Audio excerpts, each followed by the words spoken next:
은퇴하면 시간이 많아져서 좋다고들 하죠. 아침에 여유롭게 신문을 읽고 평일 낮에 골프도 치고 가족과 여행을 다니는 삶을 꿈꾸는 분들도 많을 겁니다. 그런데 현실은 어떨까요? 퇴직 후 막상 시간이 생기자 하루 종일 연락 오는 사람도 만날 약속도 없고 정작 쓸 돈도 부족하다는 말을 하는 분들이 적지 않습니다. 도대체 어디서부터 잘못된 걸까요? 오늘은 66세 김영수 씨의 사례를 통해 은퇴 후 닥쳐오는 재정적 공백과 인간관계의 붕괴 그리고 그 속에서 살아가는 법에 대해 이야기해 보겠습니다. 김영수 씨는 36년간 중견 제조업체에서 생산관리직으로 근무했습니다. 명예퇴직 당시 퇴직금으로 약 1억 5천만 원을 수령했고 국민연금은 월 약 90만 원가량 수령하고 있습니다. 외동아들을 대학까지 졸업시키고 나니 본인은 이제부터 편안하게 쉬면 된다고 생각했답니다. 그동안 고생했으니 이제는 내 시간을 살아보자 했던 거죠. 하지만 김 씨의 일상은 달랐습니다. 은퇴 직후 며칠은 분주했습니다. 회사에서 후배들과 송별회도 하고 퇴직 선배들과의 식사 약속도 있었죠.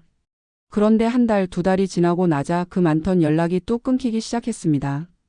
생일이 지나도 명절이 다가와도 전화 한 통이 오지 않았습니다. 함께 골프 치자고 했던 선배는 여전히 현업에 있었고 퇴직자 모임도 몇 번 빠지다 보니 자연스럽게 소외됐습니다. 돈 문제도 금방 다가왔습니다. 은퇴 전에는 한 달에 350만 원 정도를 쓰던 생활이었는데 수입은 연금 90만 원뿐이니 당장 생활비부터 빠듯해졌습니다. 초기엔 퇴직금을 조금씩 꺼내 썼지만 병원비, 자동차 수리비, 경조사비 등 예상치 못한 지출이 계속 생기다 보니 2년 만에 퇴직금의 절반이 사라졌습니다. 더 큰 문제는 마음이었습니다. 김 씨는 이렇게 말했습니다. 나는 회사를 떠난 게 아니라 세상에서 퇴출당한 느낌이었다. 아침에 눈을 떠도 갈 곳이 없고 전화벨도 울리지 않으며 아내는 자꾸 TV 소리 줄이라고 하고 아들은 퇴직하고 왜 집에만 있냐고 묻습니다. 그 말 한마디가 그렇게 아프더랍니다.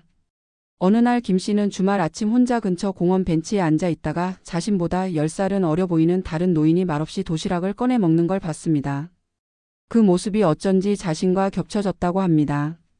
나도 이대로 늙어 죽겠구나 하는 생각이 들었다고요. 이후 김 씨는 우울감으로 병원에 가기도 했습니다. 수면장애, 무기력, 불안, 사람에 대한 회피 증상이 있었다고 합니다. 하지만 병원 진료보다 더 큰 도움이 된 건 자신과 같은 처지의 사람들을 만나는 소모임이었습니다. 동사무소 복지센터에서 운영하는 시니어 남성 독서 모임이었는데 거기서 처음으로 나만 그런 게 아니었구나라는 안도감을 느꼈다고 했습니다. 현재 김 씨는 지역복지관에서 어르신 대상 스마트폰 강의를 하는 봉사활동을 하고 있습니다. 물론 봉사비도 아주 조금 지급되지만 그보다 중요한 건 일주일에 2번이라도 갈 곳이 생기고 말벗이 생겼다는 점입니다. 그렇게 조금씩 다시 일상을 찾아가고 있습니다. 그렇다면 이 사례에서 우리는 무엇을 배울 수 있을까요? 첫째, 은퇴 전 인간관계의 재정비가 반드시 필요합니다. 직장 기반의 인간관계는 퇴직과 함께 자연스럽게 소멸합니다. 가족, 지역사회, 취미 기반의 관계로 넓혀야 합니다. 둘째, 경제적 준비는 퇴직 이후 최소 20년을 상정하고 플랜을 짜야 합니다. 퇴직금은 목돈이지만 한번 쓰기 시작하면 줄어드는 속도는 생각보다 빠릅니다. 연금 이외에 현금 흐름을 만들 수 있는 방안을 미리 고민해야 합니다. 주 2일 파트타임 일자리든 소규모 임대 수익이든 작은 수입이 큰 안도감을 줍니다. 셋째, 심리적 공백을 방치하지 말아야 합니다. 남성 은퇴자일수록 감정 표현에 서툴고 사회적 고립에 빠지기 쉽습니다. 처음엔 낯설더라도 작은 모임, 지역활동, 봉사 등을 통해 사회성과 일상의 리듬을 유지해야 합니다. 마지막으로 은퇴는 준비가 아니라 적응의 과정이라는 인식을 가져야 합니다. 아무리 치밀하게 준비했더라도 막상 닥치면 예측 못한 변화가 생깁니다. 그럴수록 혼자가 아니라 함께 적응하는 것이 중요합니다. 오늘 이야기처럼 은퇴는 한 사람의 일이 아니라 우리 모두의 미래입니다. 은퇴 이후에도 존중받고 역할이 있고 사람들과 연결되어 있는 삶을 살기 위해 지금 우리는 무엇을 해야 할지 고민해 볼 시간입니다. 여러분의 은퇴는 참담한 현실이 아닌 새로운 기회가 될 수 있기를 진심으로 바랍니다. 그날 아침이 아직도 기억납니다. 퇴직식 날이었죠. 꽃다발 받고 후배들한테 박수 받고 고생 많으셨습니다 란 인사도 받았어요. 그 순간만큼은 내가 뭔가를 이뤘다는 생각에 좀 뿌듯하기도 했죠. 근데 집에 돌아오는 길 이상하게 마음이 허전하더군요. 아, 이제 진짜 끝났구나. 내 자리는 더 이상 없구나. 그때부터였던 것 같아요. 이상하게 아침에 눈뜨기가 싫어졌습니다. 출근할 곳도 없고 급하게 챙겨야 할 일정도 없고 누가 나를 기다리는 것도 없고. 퇴직 전에는 하루 24시간이 모자랐는데 이제는 하루가 왜 이렇게 긴지 도무지 시간이 안 가더군요. 텔레비전만 켜면 연예인들이 노후를 어떻게 준비했는지 이야기하는데 그거 보면 그냥 한숨만 나옵니다. 나는 아무 준비도 안 했거든요. 퇴직하고 처음 몇 달은 그래도 나름 바빴습니다. 회사 사람들 만나기도 하고 동기 모임에도 나가고 아내랑 근교 여행도 다녀오고. 그런데 그게 딱 거기까지더라고요. 동기 모임도 가면 가만히 앉아 있는 사람들이 점점 늘어나요. 괜히 서로 잘난 척하거나 사업 얘기 꺼내면 분위기 싸해지고. 결국 연락 줄어들고 만남도 뜸해졌습니다. 이게 뭐냐 싶었죠. 나는 이렇게 시간이 많고 외로운데 전화기 하나 울리지 않으니까.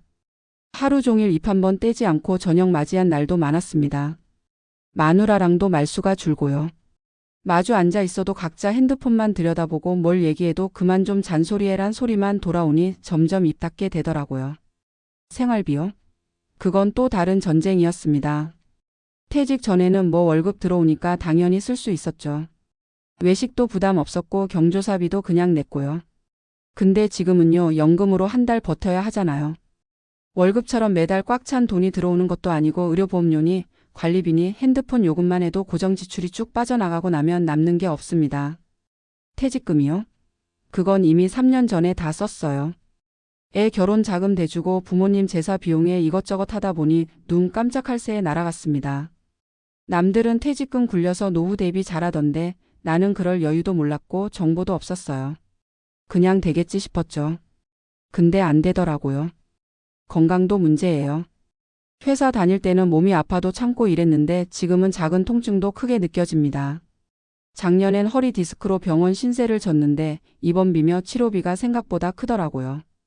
병원비 한 번 나가면 다음 달 생활비는 줄여야 했어요. 밥값 줄이고 난방 덜 틀고 외출도 삼가게 되고. 그렇게 되니 사람 만나는 것도 꺼려지고 자연히 외로움이 더 커졌습니다. 말 한마디 안 하고 지나간 날 내가 살아있는 사람 맞나 싶더라고요. 몸이 아프면 마음도 같이 아픕니다. 누군가 어깨를 툭 치며 괜찮으세요? 한마디만 해줘도 눈물이 핑 돌더라고요. 가족은 어떠냐고요? 사실 그게 제일 속상합니다. 아들은 미국에서 일하고 있는데 1년에 한 번 볼까 말까 해요. 바쁘다는 말로 다 이해는 하려고 해요. 근데 며느리 생일에 용돈 보냈더니 연락도 없더라고요. 아내랑도 예전처럼 다정하진 않아요. 나이 먹고 같이 있는 시간이 많아지니까 오히려 싸움만 잦아졌어요. 내가 잔소리를 많이 한다고 하더군요. 나도 알아요. 근데 그 잔소리가 아니라 누군가와 소통하고 싶은 거였어요.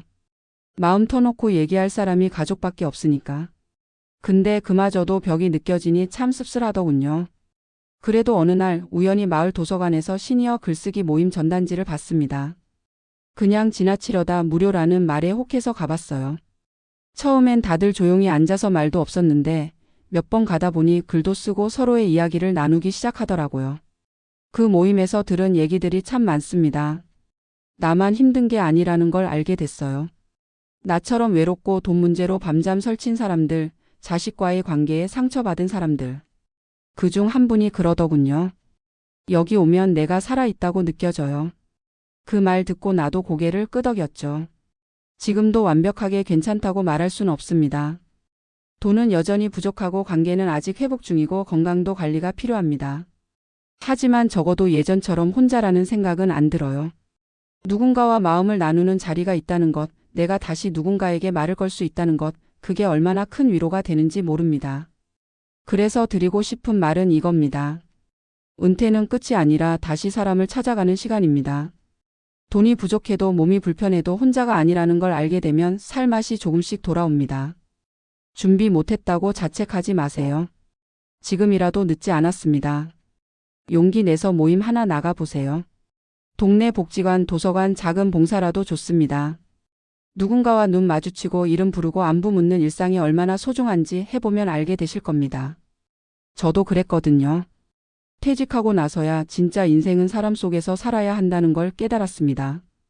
그리고 지금 이 이야기를 듣고 있는 당신도 절대 혼자가 아니라는 걸 기억하셨으면 합니다.